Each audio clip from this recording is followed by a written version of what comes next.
Je vais fermer le document ici et on va en créer un nouveau. Toujours le même principe. Touche F. Je vais faire Shift Tab pour me débarrasser des palettes de droite. Au niveau de la gestion des palettes, il y a des choses à apprendre, mais nous, on fait les choses simples. On les fait disparaître et on va les rechercher au fur et à mesure dans le menu fenêtre. C'est peut-être intéressant de connaître les raccourcis qui sont mis en face si vous devez souvent aller chercher une palette. Un petit aide-mémoire sur papier à côté de l'ordinateur, au début, ça peut aider. Ce qu'on va faire ici, c'est du texte qui sert à montrer une image. L'image va être vue à travers le texte. Donc, vous allez taper un petit mot avec l'outil texte. Dans ce nouveau document, vous allez cliquer et taper un petit mot, c'est-à-dire que je ne vais pas taper une phrase, pas un slogan, juste quelques lettres comme ça. Je vais agrandir avec l'outil transformation manuelle en prenant une poignée du coin, touche Shift, lâchez le bouton à souris, puis la touche Shift.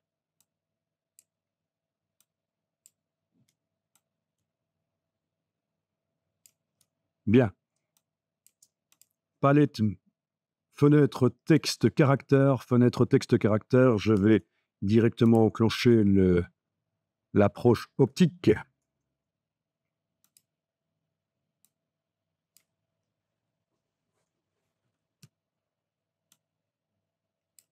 Bien.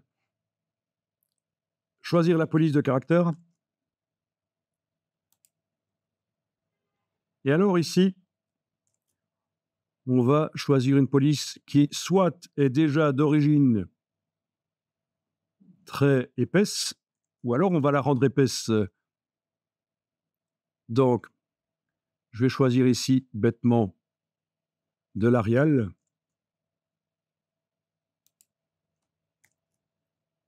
Est-ce que cet Arial-là a des variantes? Oui, parce que sous le mot Arial, il peut y avoir différents fabricants.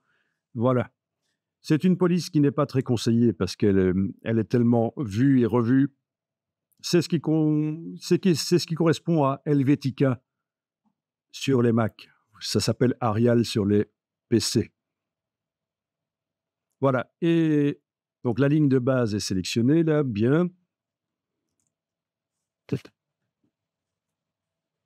Ah oui, j'ai un rectangle qui apparaît parce que c'est l'outil de transformation manuelle qui est activé. Mais si je repasse avec l'outil flèche noire, le rectangle n'est plus visible, mais le texte est toujours bien sélectionné comme il faut. La ligne de base, en tout cas, voilà. Donc, la variante ici de la police, on a du bold, donc on peut choisir du bold. Vous avez des polices avec beaucoup plus de variantes que ça. Alors, les polices les plus performantes, c'est ce qu'on appelle les polices OpenType. Mais celle-ci n'est pas OpenType. OpenType, c'est une nouvelle technologie de police avec énormément de paramètres qu'on peut modifier, de caractéristiques qui peuvent être modifiées. C'est ce qu'il y a de mieux, c'est la Rolls des polices. Donc voilà, vous pouvez, quand vous aurez le temps, taper OpenType et vous allez trouver plein de sites web, notamment ici, c'est celui de Adobe, qui explique quelles sont les caractéristiques des polices OpenType. Donc, typiquement sur Dafont, le site que j'ai cité tout à l'heure, vous ne trouverez pas de police OpenType. Sur Google Font non plus, je ne pense pas. Alors, les OpenType, ça permet quoi? Eh bien, ça permet de faire des choses assez particulières, notamment quand vous avez un titre, quand vous utilisez une police dans un magazine, suivant la dimension à laquelle la police est mise, le dessin des caractères peut être modifié pour optimiser la facilité de lecture, en fait. Donc voilà une des choses qui peut être faite avec les polices OpenType. Donc, généralement, ce sont des polices qui s'achètent parce que ce n'est pas du bas de gamme. Voilà.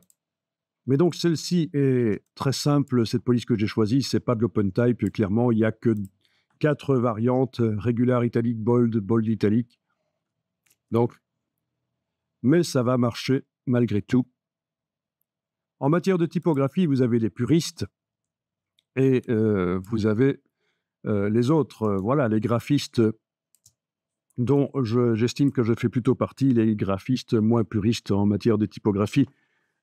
C'est voilà, c'est une question de spécialisation, en fait. Alors, l'approche de pair ici est mauvaise à certains endroits, on est bien d'accord, mais malgré tout, on va faire avec. Donc, déjà, c'est une police épaisse, on pourrait faire apparaître certaines images à travers et arriver à voir ce que ça donne. Malgré tout, on va faire encore mieux que ça, on va l'épaissir encore plus. Comment? Je vais vous montrer. Vous allez voir, ça va être royal, ça va être la fête, on va faire du foie gras. Non, sauf que ce sera du faux gras, vous allez voir. Alors, ici, c'est donc du texte qui masque une image. C'est ce qu'on va faire. Voilà, j'enregistre le document sous ce nom-là. Texte masque image -01. Voilà. Bien, c'est du texte modifiable jusqu'à présent. Ici, je vais expressément taper un mot en... j'allais dire en français. Oui, ce sera en français. Et avec des accents. Vous n'êtes pas obligé de le faire, je vous montre juste ici. Alors, c'est malin, je me lance dans un mot dont je ne connais pas l'orthographe. Il va falloir que j'aille vérifier ça. Ok, je vais voir comment on écrit ça en réalité. Est-ce qu'il m'a... Ok. Normalement, j'avais mon correcteur orthographique accessible là. Bon, d'habitude, j'utilise un correcteur orthographique très haut de gamme qui s'appelle Prolexis, qui fait correcteur grammatical, orthographique, suggestion de synonymes, analyse de contexte, etc. Bon, la Rolls des correcteurs grammaticaux orthographiques, qui est quelque chose qui s'achète et qui se met et qui est accessible. Mais à cause du peu de points que j'ai sur mon écran pour la diffusion ici, à mon avis, je n'y ai pas accès facilement ici. À moins que par un clic droit, peut-être, mais c'est même pas certain. Non. Non. Bon, alors ce que je vais faire ici, c'est utiliser le correcteur orthographique de Illustrator. Donc, clic droit. C'est un correcteur orthographique qui ne va pas faire la grammaire. Clic droit, orthographe, vérification orthographique. Non, orthographe ici, c'est ça qu'il faut. Avec les 3 petits points. Tous les 3 petits points, quand vous voyez ça dans un menu, ça veut dire que ça va ouvrir une boîte, évidemment. Vous avez la même chose dans menu édition, orthographe. Menu édition, orthographe, orthographe. Alors, je lui demande de commencer. Est-ce qu'il m'a trouvé? Oui, c'est ça. Et alors, ça c'est intéressant. J'avais fait exprès de commencer le mot qui commence par un E avec accent. J'avais fait exprès de le commencer avec une lettre qui non accentuée. Alors ça, c'est une question en général. Faut-il ou pas accentuer les majuscules? Je pense que la réponse est oui, c'est mieux. Pour un pro du graphisme et de la mise en page, accentuer les majuscules, c'est toujours mieux. Et d'ailleurs, ici, Illustrator vous propose de remplacer par un mot qui est dans son dictionnaire avec le E accentué. OK, je vais dire remplacer. Terminé. Et pourquoi est-ce que j'ai mis un mot avec des accents comme ça? Au niveau de l'approche des caractères, c'est pas génial, il faudrait de la retouche manuelle. Hein. Même si on est en approche optique, je trouve que ce n'est pas génial. Bon, pourquoi est-ce que j'ai mis ça? Pour vous montrer que certaines polices de caractères sont créées uniquement pour la langue anglaise. C'est-à-dire qu'il n'y a pas d'accent prévu dans la police. Je vais essayer d'en trouver une. Ça risque de ne pas être si évident que ça, mais si en les passant en revue comme ça, ça va peut-être fonctionner. À un certain moment, ça, ce sont des émojis, en fait, hein, ces choses-là. Donc, c'est normal qu'il n'y ait pas les lettres dedans. À un certain moment, je vais peut-être tomber sur une police de caractère qui n'est prévue que pour la langue anglaise. Et donc, il ne faut pas vous étonner que parfois, quand vous choisissez une police de caractère pour certains textes que vous faites, eh bien, les lettres accentuées n'apparaissent pas. Alors, je suis peut-être avec un réglage dans Illustrator qui remplace automatiquement, qui essaye de recréer automatiquement des caractères accentués quand même. Donc là, visiblement, je n'arrive pas à trouver une police qui n'est prévue que pour la langue anglaise. Elles sont toutes bien complètes. Dommage. Enfin, c'est une bonne chose, mais pour la démonstration, c'est dommage. Mais sachez que quand vous aurez une police qui n'est pas prévue pour les accents, vous aurez un rectangle à la place du caractère la plupart du temps. Voilà, vous aurez un... Oui, il y en a pas mal qui sont installés, oui. Relativement, relativement. Et alors, il faudra que je vous parle du système du livre des polices, le phone book, qui, pour choisir les polices, est beaucoup mieux que les menus, en fait. C'est beaucoup mieux que les menus comme ceci. Vous aurez une vue d'ensemble beaucoup meilleure. Oui, en fait, chaque police aura une page sur laquelle toutes les lettres seront écrites. Vous pourrez feuilleter des pages imprimées pour choisir vos polices qui sont installées sur votre ordinateur. Voilà. Ok, bon, je n'arrive pas à trouver... quoique... J'arrive pas à trouver, mais bon, l'exemple ici, mais sachez-le, voilà. Ok. Alors, ce qu'on va faire ici, c'est qu'on va épaissir artificiellement les caractères. Donc, on va faire ce qu'on appelle du faux gras. Quand vous avez besoin d'une police encore plus grasse que ce qui est disponible, c'est tout bête, en fait.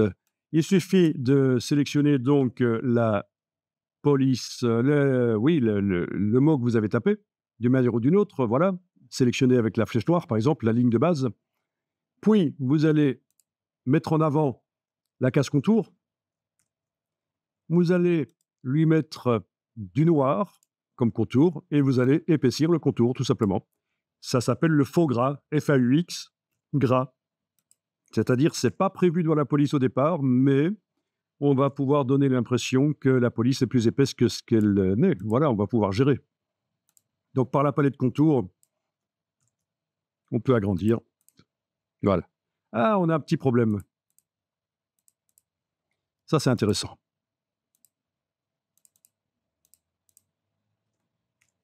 On a quand même un petit problème. Je ne sais pas si vous allez le remarquer, vous allez me le dire. Mais quoi qu'il en soit, ça marche pas mal. Les caractères commencent à se toucher, mais ça, c'est pas grave. On peut les espacer grâce à la palette caractères en allant dans l'approche de groupe. OK. Menu fenêtre, texte, caractère. Elle était là. Menu fenêtre, texte, caractère. Elle est là. Oui, oui. Qu'est-ce que je fais, moi? Voilà. Elle est là. Elle est là. OK.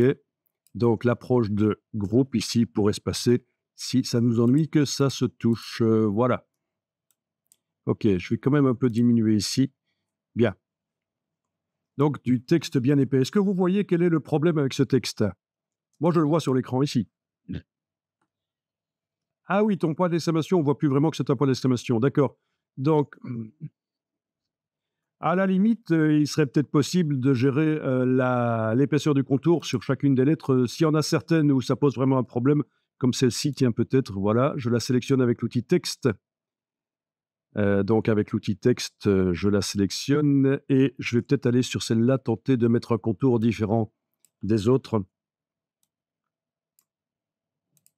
Voilà. Comme ça, l'accent reste séparé. Voilà. À la limite, oui, pour ton point d'exclamation qui pose problème, voilà ce que tu pourrais faire. Sélectionner spécifiquement la lettre et lui mettre un contour différent du reste.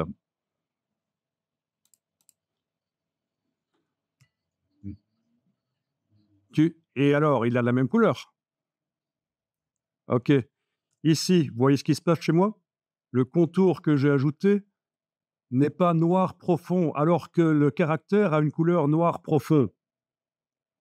Pourquoi? Je vous en ai parlé hier. Je vous ai dit méfiance, méfiance, méfiance. La palette nuancier ici qui arrive avec le document de type impression, quand vous créez un document de type impression dans Illustrator, eh bien, c'est pas du noir profond, c'est le noir de l'imprimeur. C'est du noir qui est en fait du gris très foncé. Et c'est ce qu'on a ici. Alors, je ne sais pas si vous le remarquez aussi chez vous.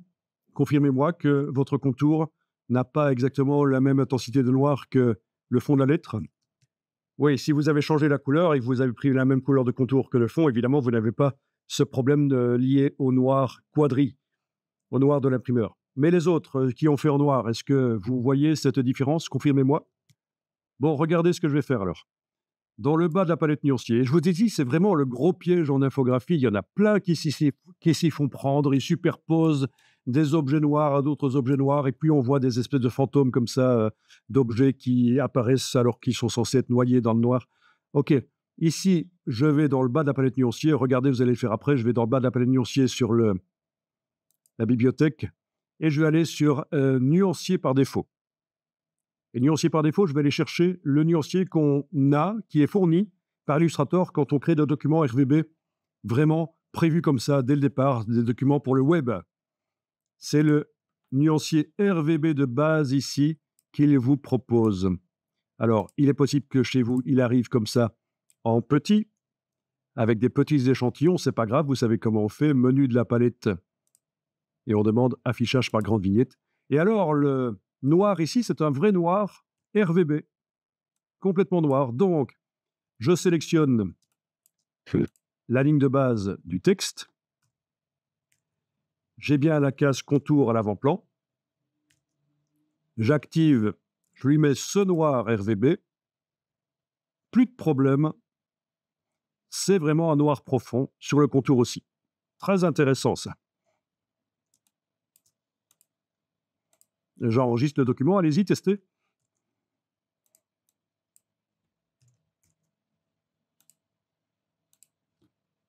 On va aller chercher une image et on va tenter de la faire apparaître à travers le texte ici. Donc, vous allez sur un navigateur web. Je vais aller dans Bing. Je vais taper ce que je cherche. J'ai tapé Mountain, par exemple. Évidemment, il faut choisir des images qui sont plutôt texturées. On pourrait aussi choisir de la texture. Il y a plein d'images de texture qui sont disponibles sur le web. Mais je vais prendre une montagne, en quelque sorte, c'est une texture. C'est deux textures, ça va être le ciel et la montagne. Je pense que on peut considérer que c'est ça. Voilà. Il ne faudrait pas prendre une image trop détaillée pour faire apparaître à travers le texte. Ceci dit, je vois ce genre d'image de groupe de musique, ça pourrait peut-être passer avec des lettres bien épaisses et peut-être moins de lettres.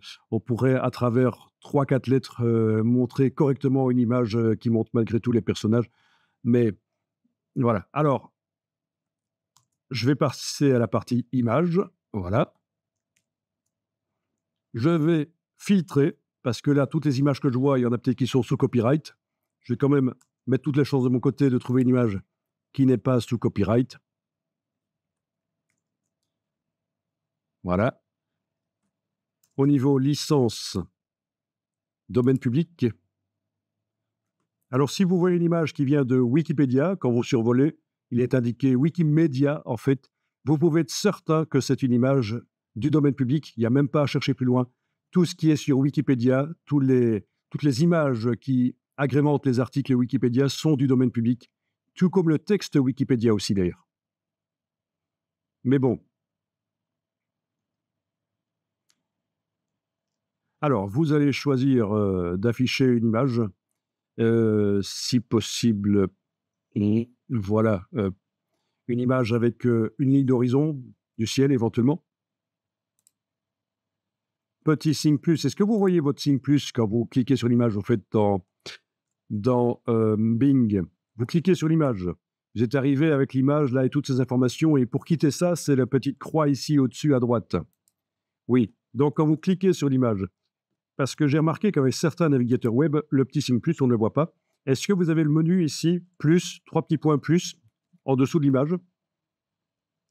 Donc, quand vous avez cliqué sur l'image, le menu plus, ici, vous demandez afficher l'image, et espérons, oui, parfois ça affiche vraiment l'image, parfois ça nous amène vers un site web qui va vous demander, pour pouvoir télécharger l'image, de donner votre adresse mail. Voilà. Mais donc ici, ça a fonctionné. Je vais enregistrer l'image sous, et je l'enregistre dans le dossier sur lequel on travaille. Je vais peut-être raccourcir le nom au passage, mais ne pas enlever l'extension. Elle est importante, même si sur un Mac, en fait, le Mac n'a pas besoin d'extension ici, mais le PC en a absolument besoin. Le Mac, il reconnaît le type d'image par un système différent. Mais malgré tout, c'est bien de garder les extensions, comme ça on reste compatible Windows. OK, j'enregistre, c'est une image JPEG. Donc regardez, ne faites rien. Je vais aller importer l'image, fichier importer. Voilà. C'est toujours mieux de l'importer en version liée. J'expliquerai plus tard ce que c'est le lien pour ceux qui ne connaissent pas. Je fais un cliquer glisser, parce qu'évidemment, si je clique, tout simplement, l'image risque d'arriver monstrueusement grande. Donc, je détermine la dimension de l'image au moment où je l'amène. L'image, elle est arrivée après le texte dans le document, donc elle superpose le texte. Mais pour que le texte puisse masquer l'image, il faut absolument que l'image soit en dessous du texte. Un élément vectoriel qui masque, il masque ce qui se trouve en dessous de lui. Donc, dans la palette des calques, je vais aller placer l'image sous le texte. Voilà. Comme ça. Oui, j'aurais pu demander objet disposition arrière-plan. Le principe est le même. J'enregistre le document. Et puis, je vais continuer le système de masquage. OK. Alors, dans la palette des calques, je vais verrouiller le fichier lié pour l'instant parce que je veux pouvoir travailler sur le texte uniquement sans que l'image se sélectionne. Ne faites rien. D'abord, regardez. Regardez ce qui va se passer. Je vais vectoriser le texte. Donc, le texte doit être sélectionné avec la flèche noire, comme ça, voilà. Je vais le vectoriser essayons par le menu texte vectorisé. C'est une première chose. Texte vectorisé. Oui. Alors, le problème, c'est que le contour ne s'est pas vectorisé, comme vous voyez. Ah oui. Alors, pour ça, je vais éventuellement essayer objet décomposé, qui est une espèce de vectorisation du contour. Voilà. Je commence à obtenir plein de choses bizarres. Mais c'est tout à fait logique ce que j'ai obtenu. Si je regarde dans le groupe, j'ai plusieurs petits groupes, petits sous-groupes dans lesquels il y a le contour vectorisé. Donc, on ne peut plus modifier l'épaisseur du contour. Ça, c'est par objet décomposé que j'ai obtenu ça. Objet décomposé, ça a vectorisé le contour. C'est très intéressant, on l'utilisera plus tard aussi. Et ça, c'est ce qu'on avait obtenu quand on avait vectorisé le texte. Menu texte vectorisé, c'est le fond.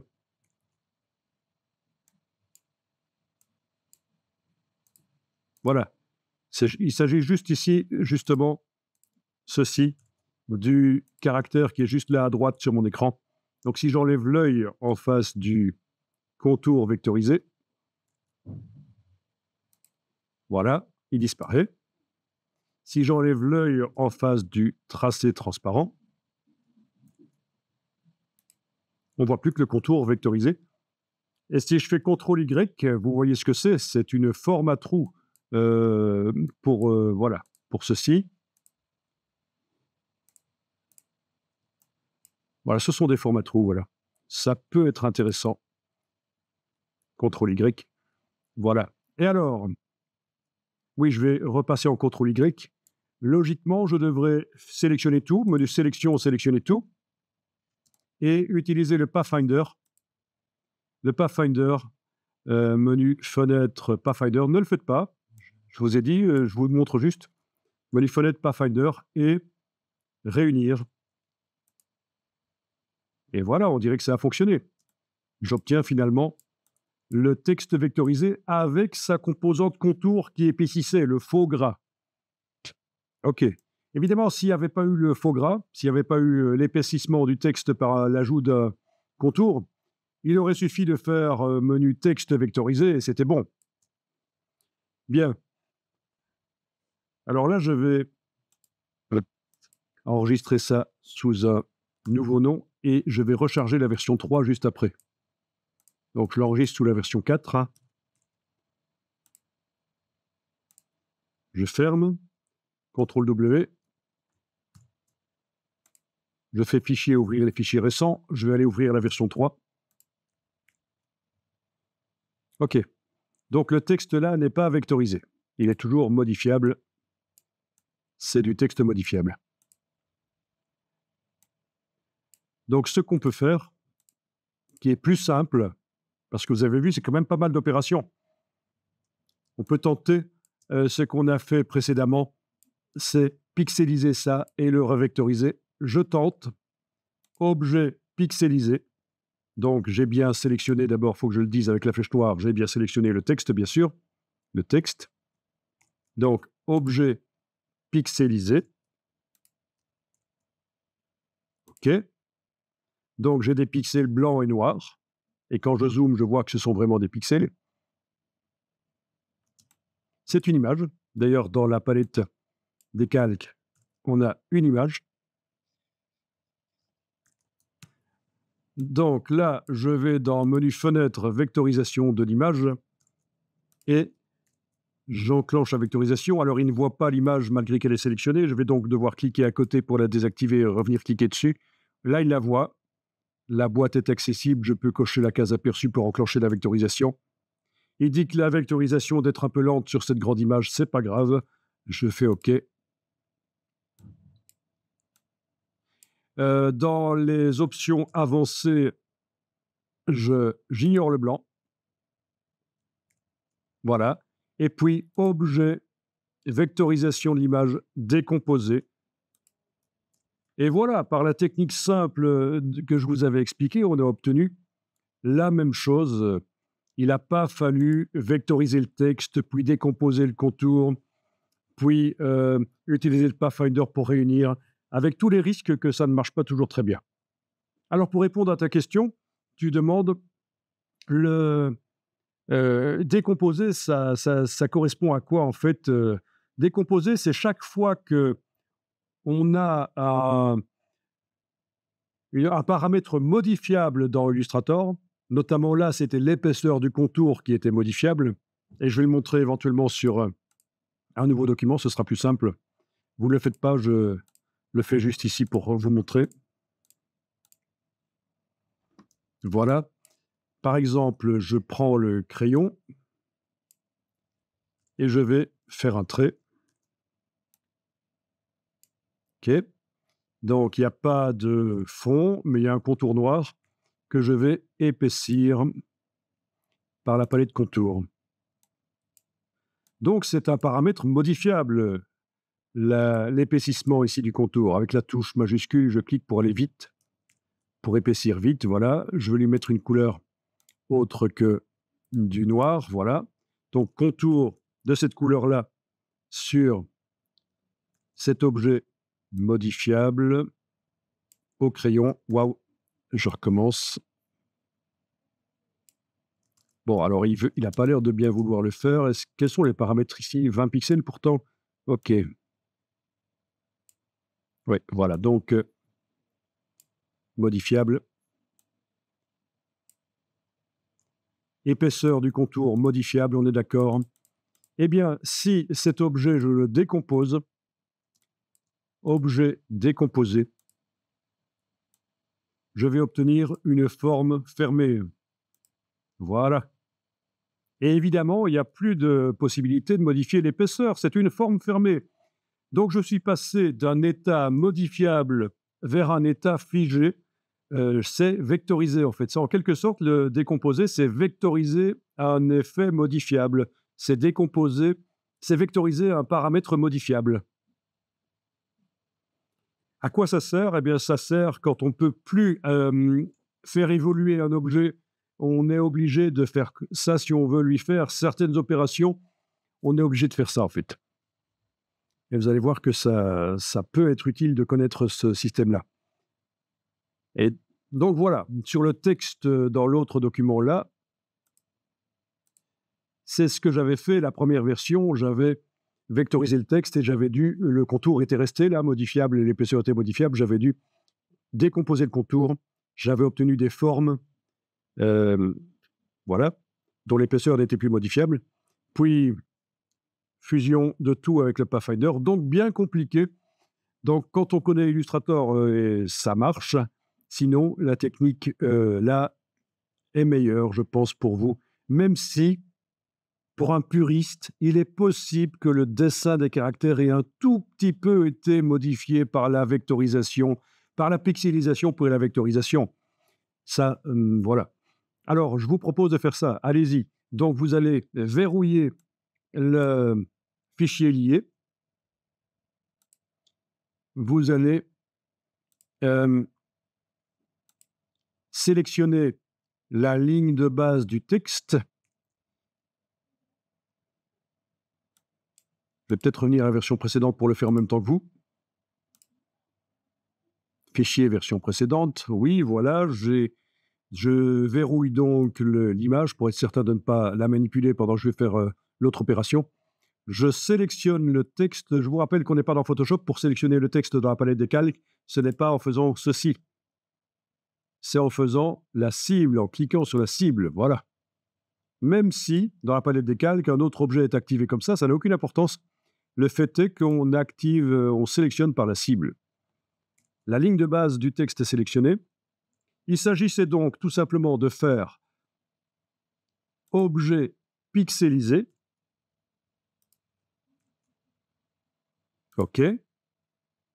Dans la palette vectorisation, il faut enclencher l'aperçu. Donc, menu fenêtre, vectorisation d'image. Et éventuellement, vous allez devoir cliquer à côté et recliquer sur l'image parce que la palette ne la voit pas. En faisant ça, cliquez à côté, recliquez sur l'image, il est certain qu'elle va la voir. Vous cliquez sur la case aperçu. Dans les paramètres avancés déployés, là, vous choisissez ignorer le blanc et vous décomposez objet et vectorisation de l'image décomposée. Et encore une fois, voilà, bel exemple. Décomposer la vectorisation, ça veut dire qu'on passe d'une vectorisation modifiable vers une vectorisation qui n'en est plus une. Ce sont des vecteurs. La palette, dès qu'on décompose la palette vectorisation d'image, tout devient grisé, rien n'est accessible, c'est plus une vectorisation. Voilà. Donc la décomposition, c'est vraiment une notion importante à comprendre dans Illustrator, en effet. Voilà, je vais réenregistrer le fichier, donc.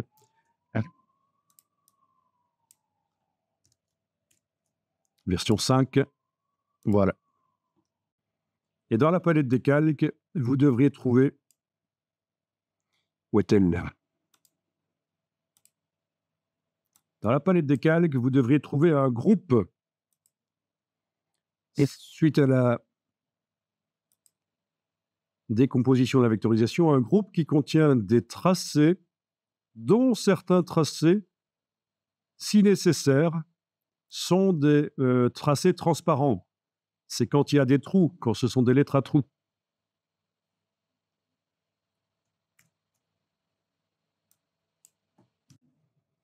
Donc, je continue ici. Regardez, je vais déverrouiller le fichier de l'image, sélectionner à la fois les formes vectorielles et l'image, donc j'englobe éventuellement avec la flèche noire. Voilà, j'englobe le tout, ou je fais un CTRL A, commande A sur le Mac, c'est menu sélection, tout. Bon, peu importe, vous ne le faites pas, regardez d'abord. Donc, on sait que ce qui doit être masqué doit se situer en dessous, je vous l'avais dit au tout début. Donc, l'image se trouve bien en dessous de ce qui va servir à masquer. Objet, masque d'écrêtage. C'est juste à côté d'une fonction qu'on a utilisée précédemment, le tracé transparent, mais ça n'a pas grand-chose à voir en fait. Objet, masque d'écrêtage, créé. Ça, c'est quelque chose qui existe depuis très longtemps dans Illustrator. Et voilà. Et ça ne fonctionne pas. Ça, c'est typique. Donc, j'annule. Pourquoi ça ne fonctionne pas? Parce qu'en fait, il faut faire une petite opération sur nos formes. Donc, je vais reverrouiller le fichier. Et pour arriver à masquer avec beaucoup de formes, il faut toutes les réunir en un tracé transparent. Donc, je vous rappelle que j'ai verrouillé le fichier d'image, c'est important, sinon s'il est pris dans la sélection pour l'opération suivante que je vais faire, c'est la cata. Donc, il est verrouillé, j'englobe toutes les formes, voilà, elles sont toutes sélectionnées. Je vais demander objet tracé transparent annulé. C'est ce qu'on a fait tout à l'heure sur le logo. Quand on voulait intégrer le carré, objet tracé transparent annulé. Donc, toutes les formes sont les trous sont devenus des formes, sont sortis, et les lettres à trous n'ont plus de trous. D'accord? Ça, c'est le trou du B. Ça, c'est le trou du E, ça se voit. Donc, voilà, il n'y a plus de tracé transparent, et si on zoome, on voit que le trou du E, c'est du noir, le trou du B aussi, voilà. Une fois que tout ça a été, il n'y a plus de notion de tracé transparent, avec tout ça, je refais un tracé transparent. C'est ça qui n'est pas toujours facile à comprendre. Pour pouvoir faire un tracé transparent avec plein de formes, il faut que ces formes ne soient pas elles-mêmes déjà des tracés transparents. Objet tracé transparent, créé.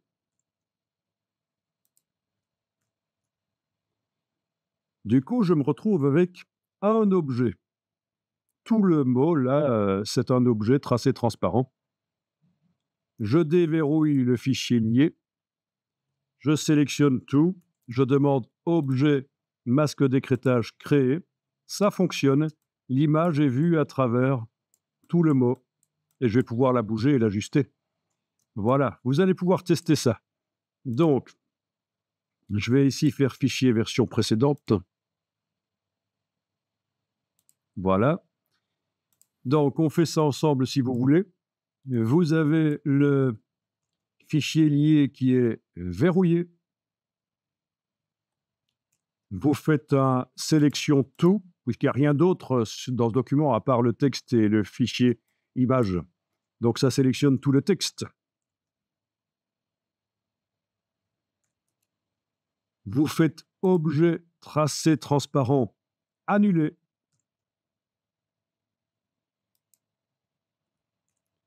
Vous faites objet tracé transparent créé. Voilà, ça c'est la première étape. N'obtenir qu'un seul objet tracé transparent. On réunit tout en un seul objet tracé transparent, tout ce qui va servir à masquer.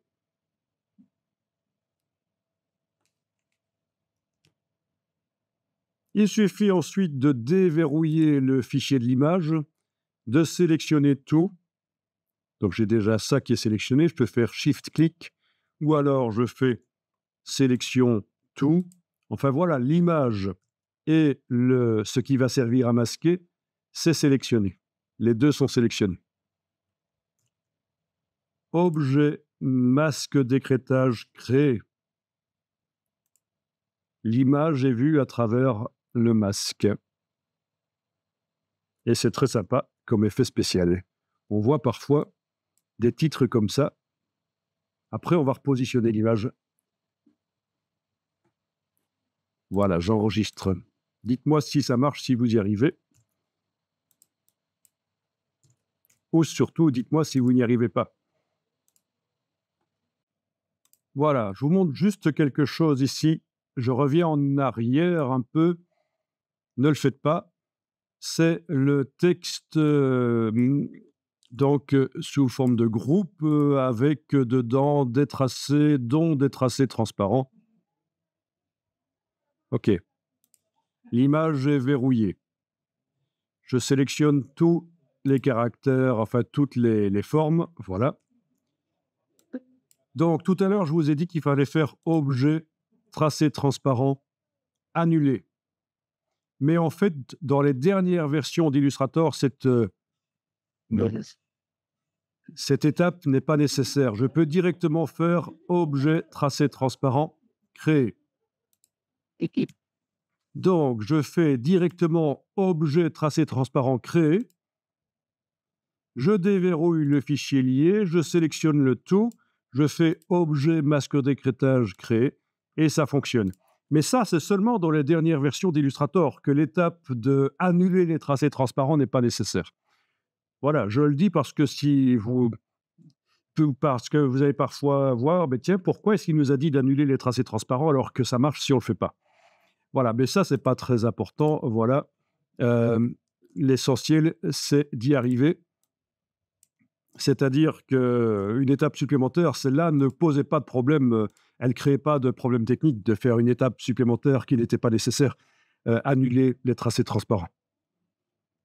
Alors voilà, on se posait la question, comment modifier l'image? Eh bien, regardez dans la palette des calques. On a obtenu un système d'écrêtage, donc un système de masquage en fait. Si on ouvre, qu'est-ce qu'on trouve? Ce qui sert de masque, et c'est souligné pour indiquer que c'est ça qui sert de masque, et ce qui est masqué.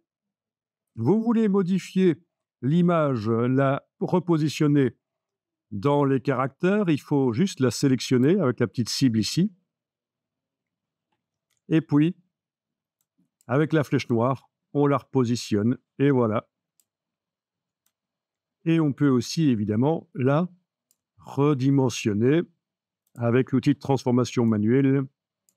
Voilà. Ouais. Si elle est fort redimensionnée, ça peut donner bien de voir des pixels, c'est pas un problème, ou que ce soit un peu flou, pourquoi pas. Donc on ne voit pas vraiment que c'est une montagne, mais si je baisse comme ça, là, ça devient sympa. On voit que c'est une montagne. Voilà, voilà. On peut enregistrer le fichier.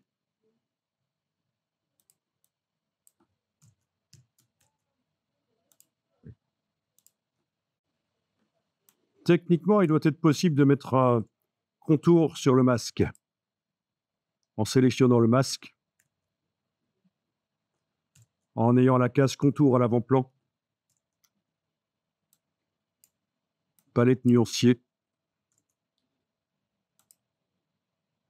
Voilà, j'ai mis un contour. Je vais utiliser la palette contour pour l'agrandir. Menu fenêtre, contour. Voilà. Je vais déployer les options de la palette contour. Menu de la palette contour, afficher les options pour indiquer que je veux le contour à l'intérieur. Ça ne marche pas. À l'extérieur, dans ce cas-là. Et ouais, il va falloir que je le remette. Donc, c'est un masque, c'est spécial. On ne peut pas le mettre à l'intérieur. Ah bien, il veut plus se mettre. OK. Oui. Fallait pas demander. Voilà, je resélectionne l'objet. OK, donc le contour, son épaisseur. Ah, il veut plus le faire. Ah si, si, voyons un peu ça. Ah non, il veut plus le faire. Voilà. Donc, c'est un peu difficile de mettre un contour sur un masque, en fait. Ouais. Il a suffi que j'essaye d'enclencher le contour à l'intérieur pour que ça ne marche pas. Il veut pas le mettre. Bon, c'est pas grave, il y a toujours moyen de ruser. Ouais.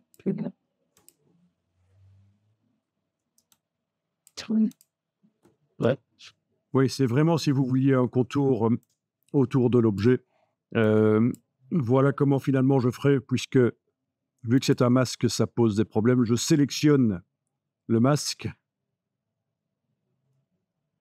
Je fais CTRL-C, CTRL-V. Donc je fais une copie. Voilà, j'obtiens des vecteurs ici. Ils sont là, auxquels je peux donner, pour l'instant, il n'y a aucune couleur de fond et de contour. Je mets une couleur de contour. Couleur de contour. Voilà. Je modifie l'épaisseur par la palette contour. Je le mets à l'extérieur s'il faut, voilà, dans les options. Bien, et puis je vais superposer ça à l'autre objet, voilà. Donc, c'est pas la meilleure méthode, mais voilà, puisque nous avions un problème pour mettre un contour sur le masquage, voilà. Donc, il est là. Et on peut encore modifier son épaisseur. Et chose qu'on n'a pas faite jusqu'à présent, on peut même mettre un dégradé dans le contour. C'est pas interdit, on va aller chercher la bibliothèque de dégradés et on va mettre un dégradé dans le contour. Vous voulez essayer de faire un contour comme ça, par copier-coller? Allez-y. Vous sélectionnez donc le masque dans la palette des calques, ici. Édition copier, édition coller. Ah oui, vous pourriez même choisir édition coller sur place. Comme ça arrive directement au bon endroit et pas n'importe où. Vous obtiendrez un tracé transparent qu'il faudra sélectionner, lui mettre une couleur de contour, une épaisseur, et voilà, le tour est joué. Voilà, donc si je jette l'objet ici, je peux rapidement recommencer l'opération, et vous voyez, donc il n'y a pas de contour. Je sélectionne le masquage. Au fait, je ne l'ai pas dit, mais il y a deux icônes ici qui servent à sélectionner l'image ou le masquage, ce qui est masqué et ce qui masque. Mais par la palette des calques, quand on déploie ici et qu'on utilise les cibles, ça revient au même. Donc je sélectionne le masque, je fais édition, copier. Et alors par rapport à tout à l'heure, je vais faire une petite différence, édition, coller sur place. C'est-à-dire qu'au lieu de coller l'élément au centre de la fenêtre, c'est ce qui se passe quand on utilise le raccourci CTRL-V, donc qui correspond à coller. Donc au lieu de coller au centre de la fenêtre, ça va vraiment coller à l'endroit où l'objet se trouvait quand on l'a copié. Coller sur place. Voilà, il est là. J'ai vu aucune différence. Mais oui, ils se sont parfaitement superposés. Par contre, l'objet a été bien collé. L'objet tracé transparent, auquel je donne une couleur de contour, une épaisseur,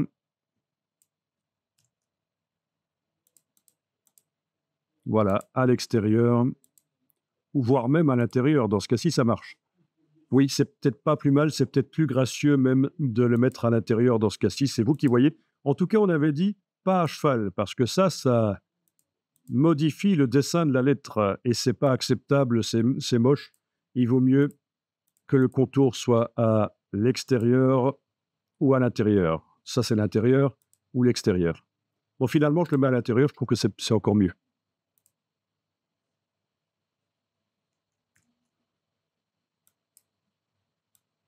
Bon, ce qui est ennuyeux, c'est que si on doit modifier une forme, on a deux objets à modifier en même temps. C'est le genre de bricolage que les débutants qui ne connaissent pas bien Illustrator font en permanence. Ils ne savent pas comment on fait quelque chose, comment on met plusieurs contours sur un objet, et ils vont dupliquer l'objet et mettre un contour différent sur le deuxième objet. Ça, il faut mieux éviter parce que ça complique tout au niveau gestion des formes Mais ici, je pense que nous n'avions pas le choix parce que mettre un contour sur un masque, c'était compliqué. Donc c'est un bricolage nécessaire malheureusement. J'enregistre le fichier. Et alors, on va donc voir qu'on peut mettre sur un contour, on peut mettre un dégradé. Alors pendant très longtemps, sur un contour, il n'était pas possible de mettre un dégradé.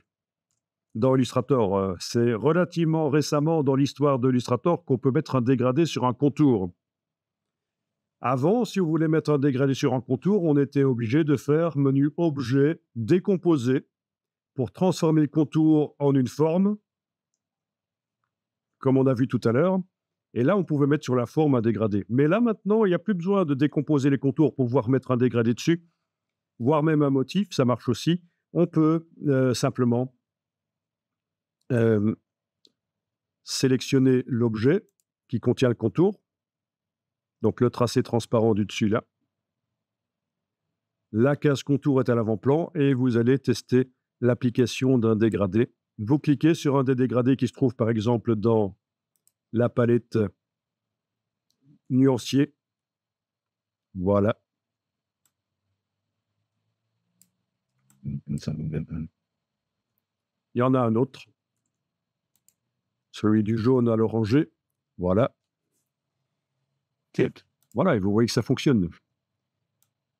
Et alors, je pense qu'on n'est jamais allé chercher les bibliothèques de dégradés. On a été chercher les bibliothèques de motifs l'autre jour, mais pas les bibliothèques de dégradés. Donc, je vais aller les chercher. Menu en bas à gauche de la palette nuancier, la bibliothèque ici. Je vais jusque dégradés et je vais chercher les dégradés qui m'intéressent.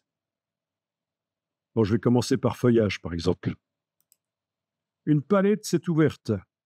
La voilà. Cette palette, vous pouvez faire les vignettes plus grandes, bien sûr, par le menu de la palette, affichage par grande vignette. Vous sélectionnez l'objet, si ce n'est pas déjà le cas, sur lequel il y a le contour. La case contour est à l'avant-plan. On peut appliquer des dégradés.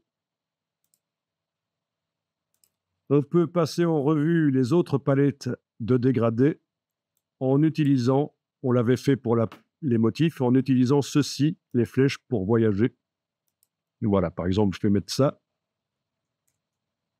Un dégradé typique. Voilà.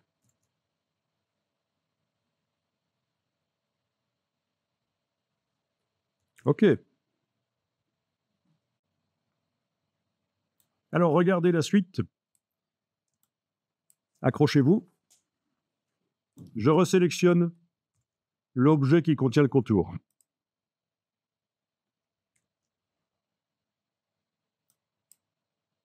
Case contour est bien à l'avant-plan.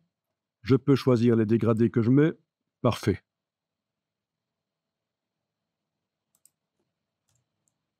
Vous avez ici un outil dégradé. Quand vous le prenez, voilà, vous cliquez sur lui, sans enfoncer la souris, vous allez plus loin. Vous pouvez cliquer, glisser, et ça ne marche pas parce que c'est un contour, excusez-moi.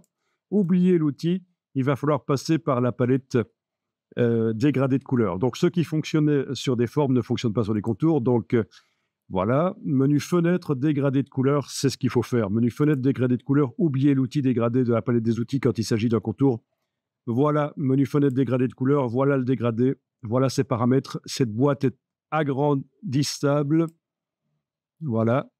Et ce qui m'intéresse, c'est de tourner le dégradé. Et donc, j'ai ici l'angle. Voilà, l'angle du dégradé. Alors, est-ce que ça fonctionne? Espérons-le. Oui, ça fonctionne. L'angle du dégradé peut être modifié. Voilà. Si je mets 90, j'ai un dégradé qui va de haut en bas. Tout le haut de l'être a la couleur du dégradé, les couleurs qui sont là. Et tout le bas a les couleurs qui sont de l'autre côté. Si on met moins 90, est-ce qu'il y a moins 90 ici? Voilà, c'est l'inverse. Voilà. Donc ça, c'est intéressant. Vous pouvez orienter le dégradé. OK. Et dernière chose, pendant que vous faites ça, tous ces petits points vectoriels qui apparaissent parce que l'objet est sélectionné vous ennuient, vous ne voyez pas vraiment ce que vous faites.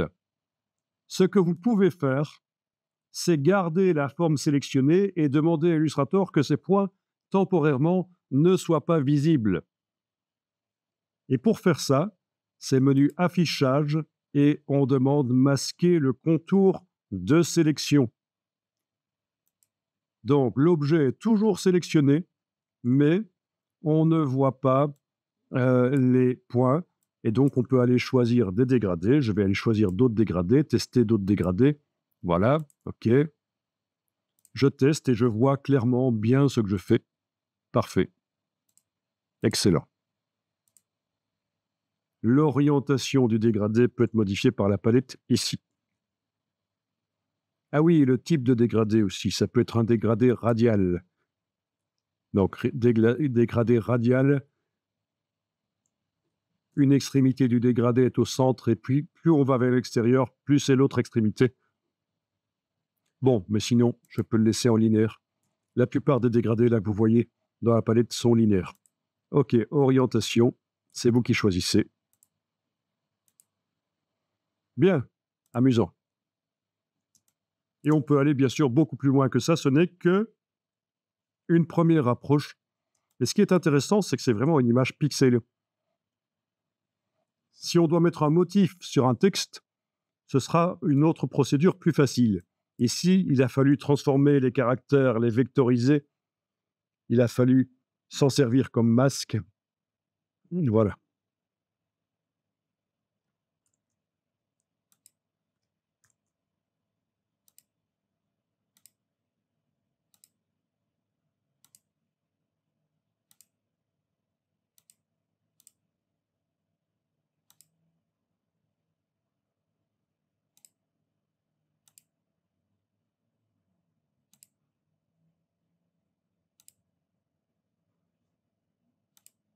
Bon, les dégradés, on y reviendra parce qu'on peut évidemment les modifier.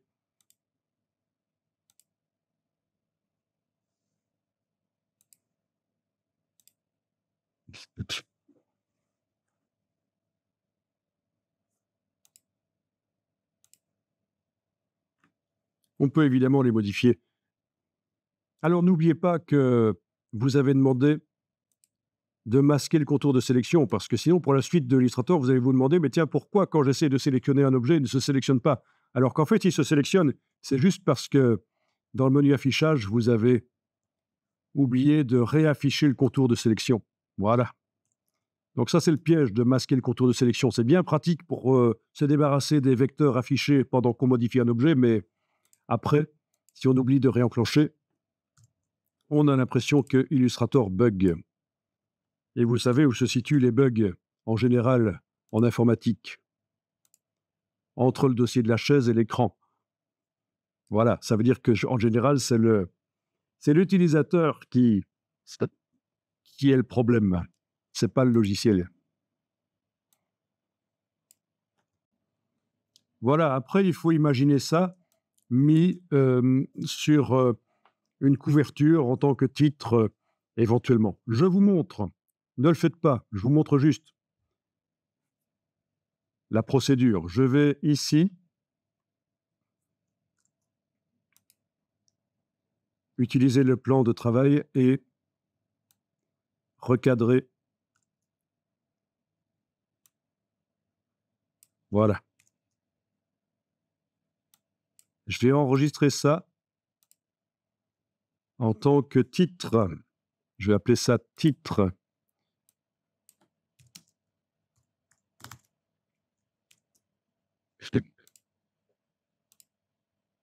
Bien, je vais le fermer. Je vais faire un nouveau document qui va être ma couverture. Donc, je vais prendre un format lettre, un peu plus carré, c'est le format américain. Voilà. Vertical.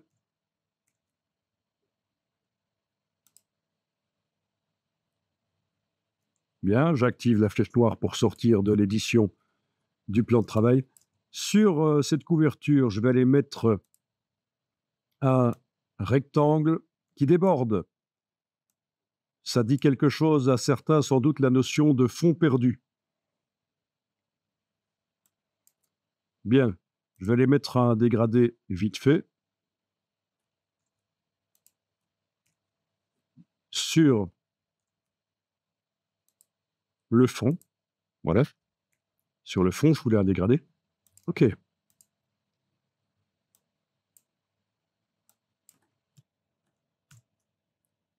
OK, je vais verrouiller le rectangle ici.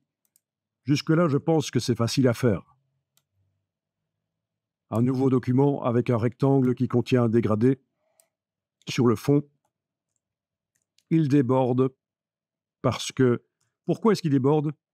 Parce que le format final que je veux, c'est bien le format lettre que j'ai choisi, mais chez un imprimeur, il est impossible de mettre un papier format lettre dans la presse et d'imprimer jusqu'au bord. Donc ce que tous les imprimeurs font, c'est qu'ils impriment sur des feuilles plus grandes. Il y a de l'encre qui va être imprimée au-delà des limites de la feuille, des limites finales de la feuille du format lettre, en fait. Hein. Sur le papier plus grand que l'imprimeur utilise, il y a de l'encre qui va être imprimée. Et puis, ça va être rogné, coupé par l'imprimeur. C'est la phase du façonnage, la finition. Et c'est jeté. Les bandelettes de papier, l'excédent sur lequel il y a un peu d'encre imprimée est jeté. C'est pour ça qu'on appelle ça un fond perdu, parce que c'est du papier perdu. Mais c'est le seul moyen chez un imprimeur d'avoir des images, des couleurs qui vont jusqu'au bord des pages. C'est d'imprimer un peu au-delà et puis de rogner. Tous les magazines que vous avez, les publications sont comme ça. Elles sont imprimées sur des feuilles plus grandes. C'est relié, puis c'est rogné.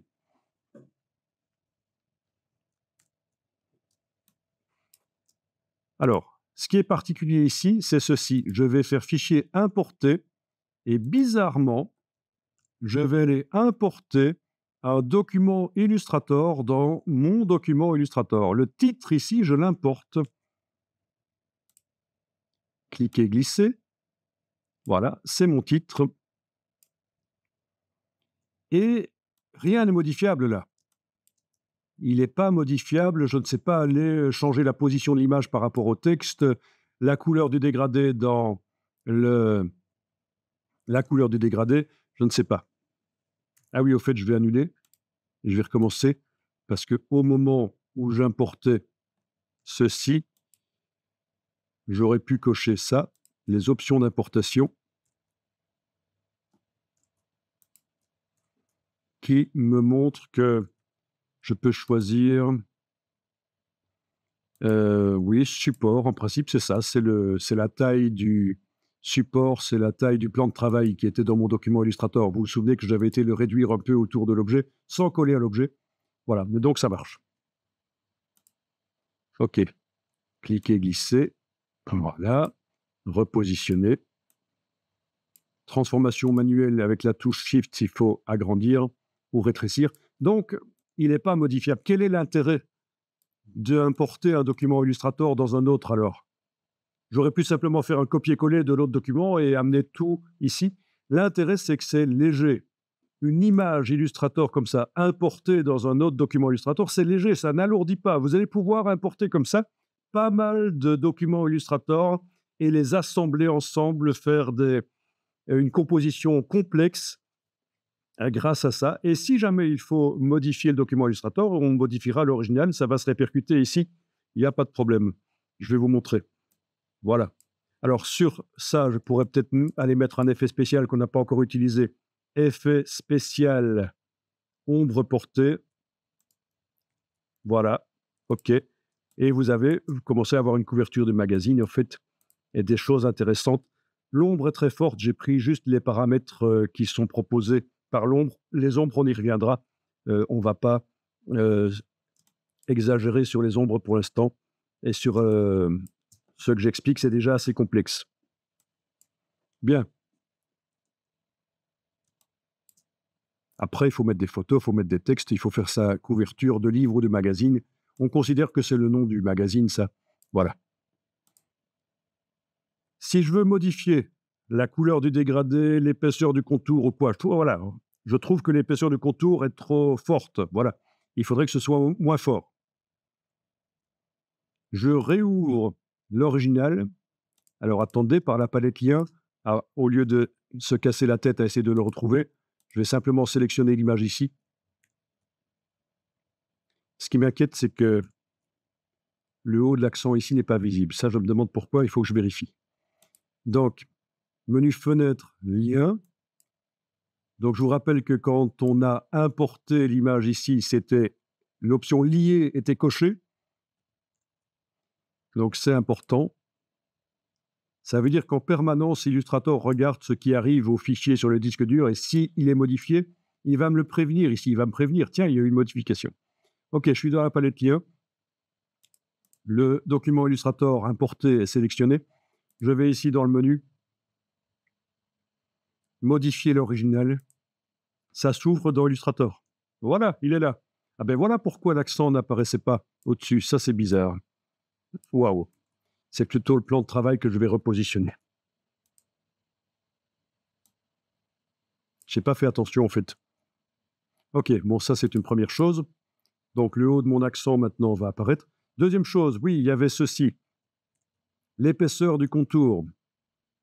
En supposant que quelqu'un m'a dit, comme disait Carla, que l'épaisseur est trop grande, je sélectionne l'objet qui contient le contour.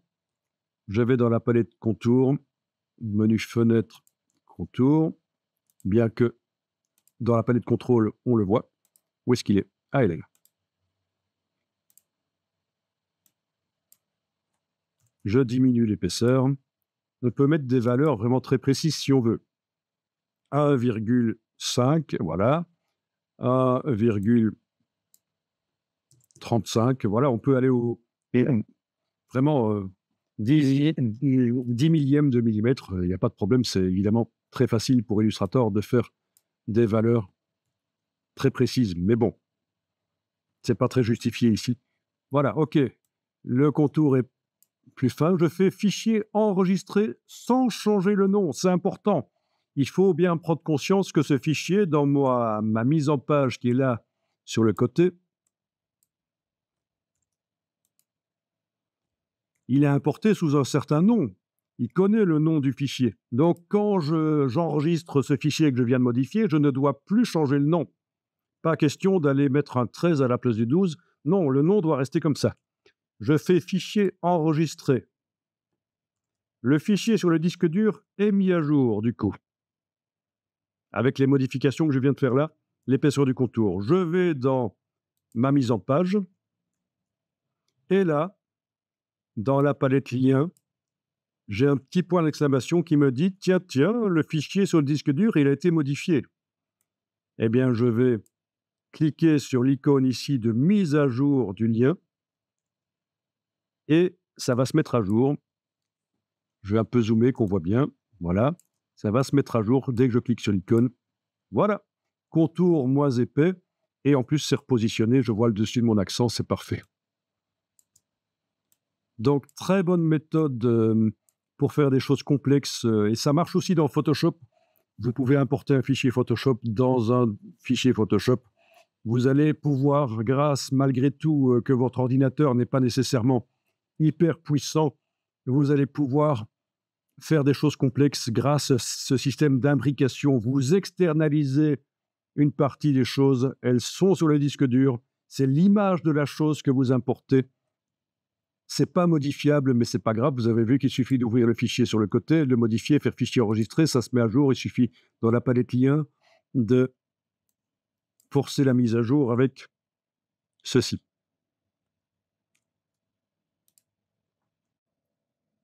Alors, pendant tout un temps dans Illustrator, il était difficile de demander que uniquement ce qui est sur le plan de travail soit visible, mais ils ont ajouté une fonction suite à la demande des utilisateurs au fur et à mesure. Alors, la fonction, c'est menu affichage, affichage rogné. Voilà. Et donc, le bord qui dépasse, on ne le voit pas. Mais il est nécessaire pour une impression correcte. Il est nécessaire pour une impression correcte, sinon, vous risquez d'avoir du blanc sur le bord de la page si vous ne faites pas cette fonction de fond perdu, ce fond perdu. Donc, affichage, je désenclenche affichage rogné. Oui, donc ceci, c'est nécessaire. En fait, c'est 3 mm qui est nécessaire. J'ai mis 1,5 cm à peu près ici, ou voire même 2 cm, mais c'est 3 mm qui seront réellement imprimés en plus. C'est comme ça que ce sera dans le PDF exporté pour l'imprimeur. Il y aura un fond perdu de 3 mm. Touche F, encore F. Ça ne va pas aider. Par contre, menu affichage, mode présentation. Oui, affichage, mode présentation, vous le mettez plein écran, sans le bord aussi. Mais bon, là, et là je fais la touche Escape pour revenir. Affichage, présentation. Affichage, mode présentation ne vous permet pas de modifier les choses, tandis que affichage rogné, vous pouvez continuer à travailler sur les choses. Mais tout ce qui dépasse, vous ne les voyez pas. Mais tout est modifiable comme avant, fonctionnement normal de Illustrator.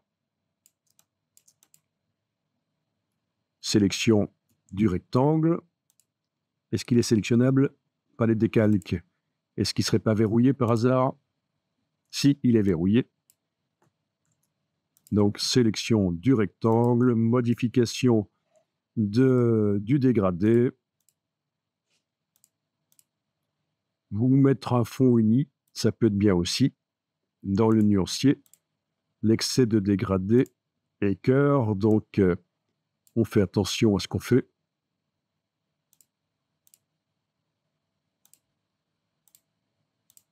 Voilà.